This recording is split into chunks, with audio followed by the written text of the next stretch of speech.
todos los telecentros que tenemos en todo el país. Una jornada que, bueno, como lo veníamos anunciando, en lo que es el ciclo de charlas, si se puede decir, que hemos estado desarrollando conjuntamente con el estudio Posadas y Vecinos, vamos a, al igual que el remate anterior, vamos a dar comienzo, el puntapié justamente lo van a dar profesionales del estudio, en esta oportunidad en todo lo que tiene que ver con la ley de inclusión financiera, una nueva ley que sin duda nos tiene con muchas dudas, ha generado muchas expectativas, y bueno, dentro de lo que es este arreglo, este convenio que hemos realizado conjuntamente con este prestigioso estudio que nos acompaña desde siempre, desde el primer remate en lote 21, de ir desarrollando en distintas oportunidades temas que estén obviamente en el tapete y en la opinión pública. En esta oportunidad, reitero, el desarrollo de esta charla, de esta disertación, va a ser en relación a lo que es esta nueva ley de inclusión financiera. Los profesionales que nos acompañan en la jornada de hoy del estudio son la doctora Cecilia De Marco, es mucho gusto recibirlo por acá, y Alejandro Rey, también un abogado integrante del staff del estudio Posadas y Vecinos, que le vamos a ceder por un tiempo de estimado 40-45 minutos, justamente para que puedan desarrollar esta charla, esta disertación, y los últimos 15 minutos, les adelantamos, lo queremos realizar, al igual que en lo que fue el remate anterior, 15-20 minutos que sean interactivas con el público, con la gente, que creo que es la parte también más jugosa, ¿verdad?, de todo este tipo de charlas. Así que los dejamos con los profesionales que van a dar comienzo con dicha disertación. Bueno, buen día a todos. Muchas gracias a Lote 21 por esta invitación. Para nosotros es un gusto estar acá esta mañana. Y como bien decía, el objetivo de nuestra charla es poder dar una visión general y un primer acercamiento a esta ley de inclusión financiera y uso de medios de pagos electrónicos. El objetivo de la presentación, y si vamos avanzando, la van a poder ir viendo en las pantallas, es primero ver un capítulo que está más bien relacionado con los aspectos de tipo laboral que trae la ley incluidos y que realmente afectan a cualquier empleador sin discriminar, sin distinción, por lo que también el trabajador del medio rural se va a ver afectado por la norma, como vamos a ir viendo más adelante. La ley tiene distintos capítulos que los vamos a poder ir viendo paso a paso. La ley tiene un primer título que habla de los medios de pago electrónicos. Eso es un concepto innovador que introduce la norma y que vamos a ver de qué se trata. Luego habla de las instituciones emisoras de dinero electrónico. También en su título tercero habla del pago de remuneraciones, honorarios y pasividades a través del régimen de dinero electrónico, que ese es el punto que vamos a tratar de desarrollar más y ver cómo es que se va a implementar. Los instrumentos para el pago de remuneraciones, honorarios y pasividades y del crédito de nómina. Otro de los capítulos de la norma es otros pagos regulados. También la norma prevé un programa de ahorro joven para vivienda y algunas disposiciones de tipo tributario. Ahora vamos a poner, y tratando de ser lo más breves posibles para respetar los tiempos, ir a algunas definiciones que entendemos que son claves para entender esta nueva ley y poder comprender qué obligaciones y cómo cambia el escenario, sobre todo en este punto que yo voy a desarrollar, que es el pago de remuneraciones. La ley define el medio de pago electrónico y ese es un concepto nuevo y por eso lo vamos a tratar de leer directamente de la ley para entender de qué hablamos con medio de pago electrónico. La ley establece que medio de pago electrónico son las tarjetas de débito, las tarjetas de crédito, los instrumentos de dinero electrónico y las transferencias electrónicas de fondos. Esos son los que enumera expresamente. Luego establece que todo instrumento análogo, es decir, todo instrumento similar, que permita efectuar pagos electrónicos a través de cajeros automáticos, a través de Internet o por otras vías. Es decir, la ley establece nuevos medios de pago y esos nuevos medios de pago van a ser los que van a tener que ser necesariamente utilizados para pagar, entre otras cosas, las remuneraciones. Estos pagos efectuados a través de estos medios electrónicos van a tener efecto cancelatorio y eso es un aspecto importante que introduce la norma en el entendido de que si no hacemos, cuando la norma ya esté vigente, los pagos a través de estos medios, esos pagos pueden entenderse como no hechos.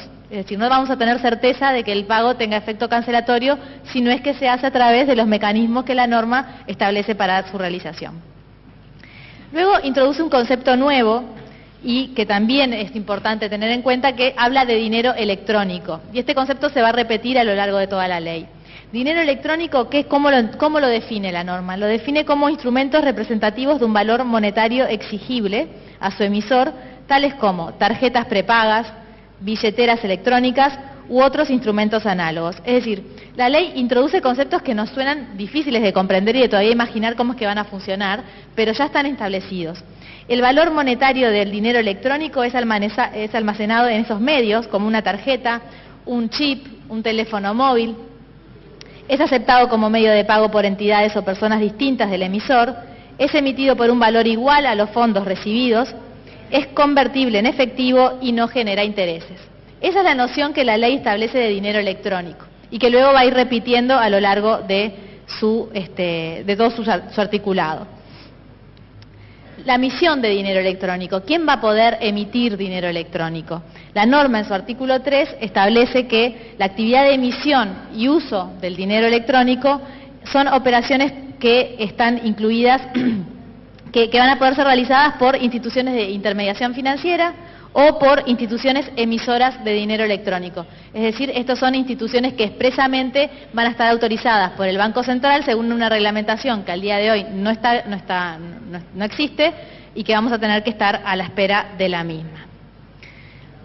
Ahora vamos a ir, para respetar un poco los tiempos, al punto que más interés queríamos desarrollar en este aspecto, que es cómo se van a tener que pagar las remuneraciones y los honorarios a partir de la entrada en vigencia de la ley y dentro de los plazos de la ley. La ley lo que establece es la obligatoriedad de que todas las remuneraciones, es decir, todos los sueldos, salarios y partidas de tipo salarial, sean abonadas a través de la acreditación en cuenta en instituciones de intermediación financiera o en instrumentos de dinero electrónico. Es decir, a partir de la entrada en vigencia de la ley, que lo vamos a ver cuándo es que entra en vigencia, cualquier pago de remuneraciones, honorarios, pasividades, beneficios sociales, como puede ser un subsidio por enfermedad, un subsidio por accidente de trabajo, todas esas partidas van a tener que ser abonadas a través de pago en cuenta en instituciones de intermediación financiera o a través de instrumentos de dinero electrónico, que eran los que yo mencionaba anteriormente, una tarjeta de prepago, una tarjeta de débito, por ejemplo. Entonces, ahí es el primer cambio importante. Cualquier trabajador, sin distinción, la norma no distingue, y todo empleador, no importa si es público, privado o de qué tipo de actividad, está obligado a pagar las remuneraciones a través de mecanismos que están previstos en la ley. El pago de los salarios o de las remuneraciones, como prevé la ley, no implica la aceptación por parte del trabajador de la liquidación, por lo cual ahí igualmente vamos a tener que mantener la firma del recibo y la constancia de que el trabajador recibió exactamente, porque si no, no tenemos garantía. Nos obligan a pagar a través de medios electrónicos, pero pagando a través de medio electrónico no tengo la certeza de que el trabajador me va a dar por bueno ese pago. Entonces tengo que hacer el pago y después también recabar el pago del recibo. ¿Cuándo entra en vigencia este cambio que introduce la ley? Establece la ley con respecto a muchas gracias, con respecto a este punto, la ley establece un plan de implementación. Ese plan de implementación, la ley fue publicada el 29 de abril en el Diario Oficial, entró en vigencia el 9 de mayo y el plan de implementación va a ser 3 años a partir de esa fecha. Es decir, del 9 de mayo a 3 años, necesariamente las remuneraciones se van a tener que pagar a través de los medios electrónicos. No va a haber alternativa de pagarlo a través de otro medio. Tenemos tiempo para ir adaptándonos.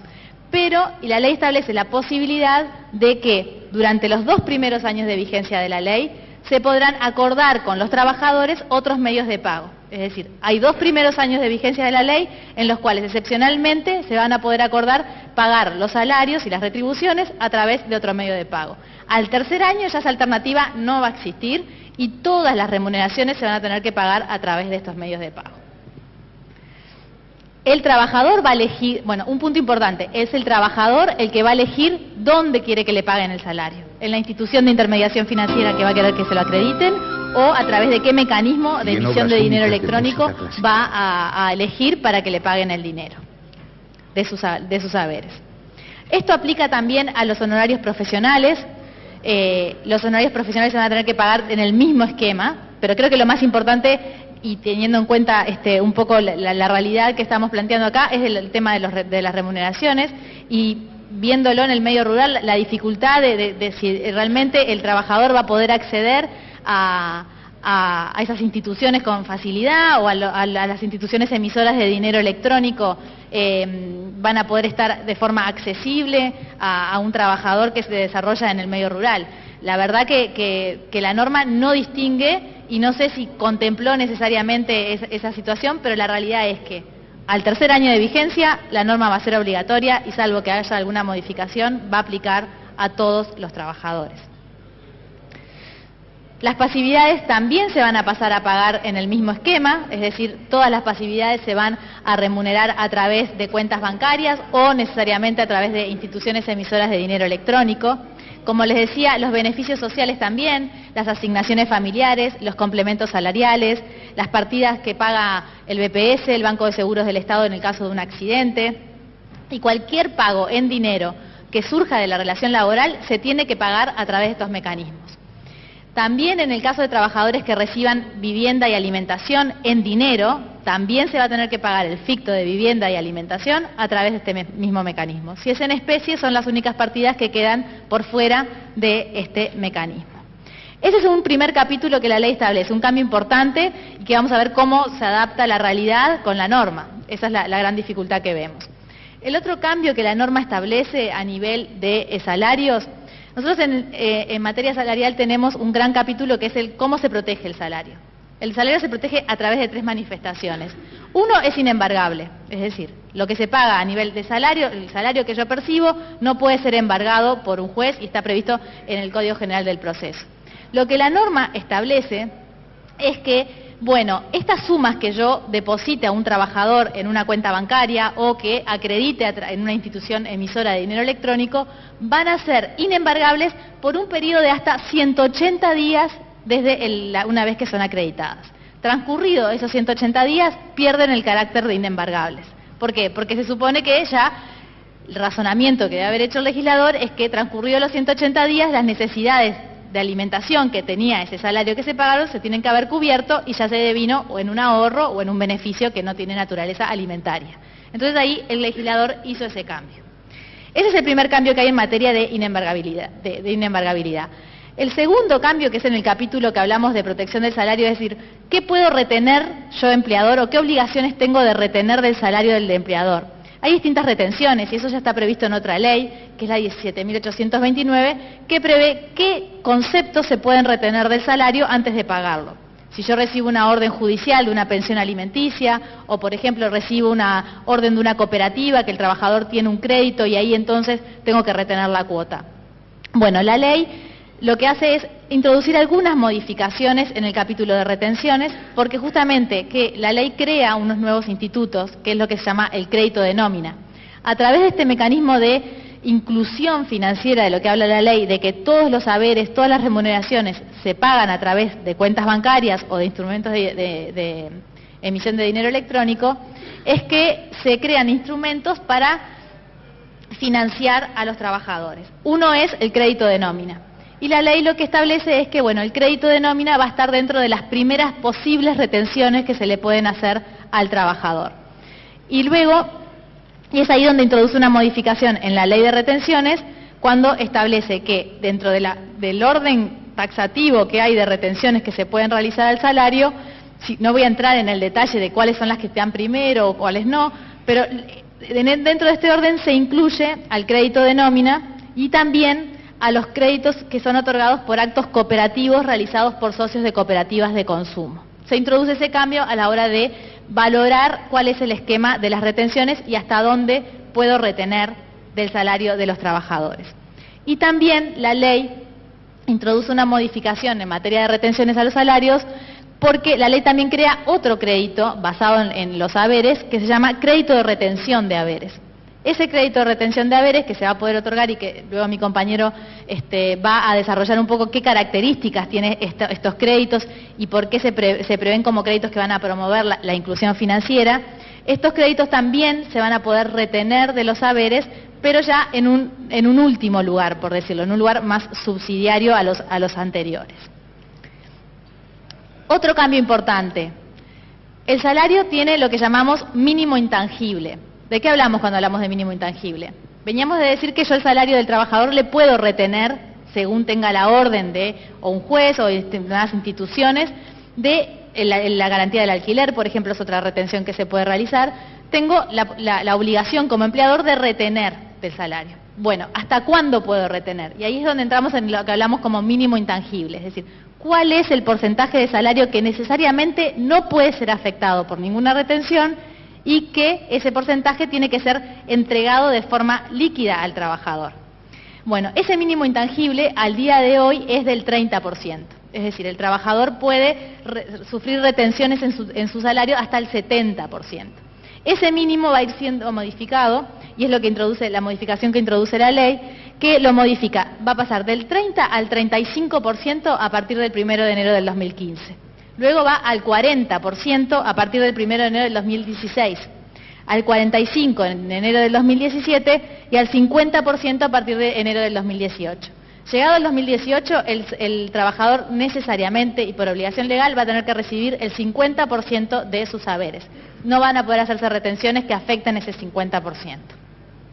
Hay una excepción que está prevista para los créditos de alquileres, las retenciones por concepto de alquileres, perdón, y lo que son los créditos de nómina de cooperativas de consumo.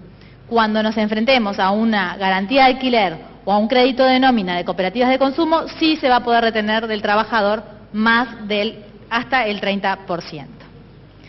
Bueno, esos son en general los principales aspectos y las principales modificaciones que introduce la norma. Resumiendo, creo que lo más importante está en esa obligación que la ley impone a todo empleador de pagar los salarios y los haberes y toda remuneración en dinero a través de acreditación en cuenta o a través de instrumentos de dinero electrónico.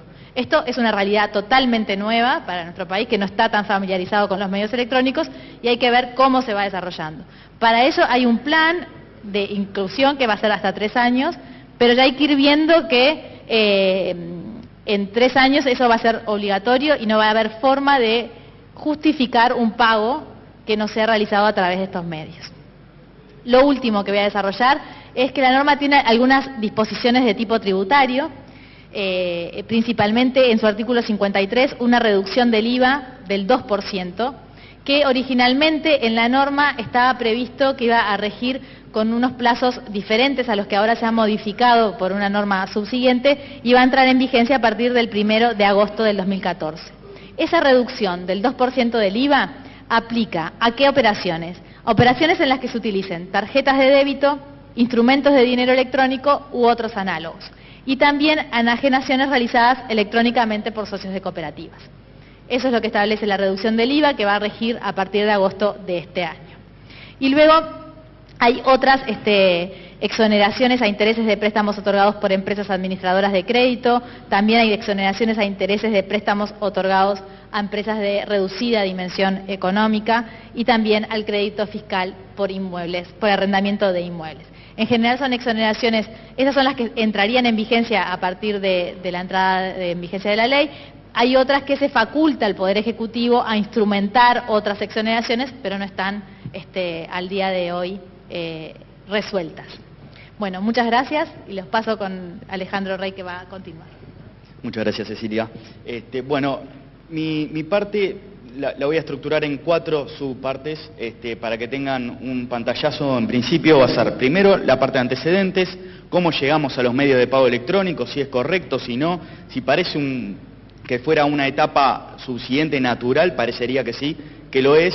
Después vamos a hablar de las restricciones al uso de efectivo, porque el gran tema de esta ley es que restringe las libertades de cómo uno dispone de los pagos, cómo va a ser los pagos, ese es el tema. Limita libertades de cómo ustedes van a cancelar o cómo los agentes económicos van a cancelar sus pagos, y si no lo hacen cumpliendo la ley va a tener sus consecuencias.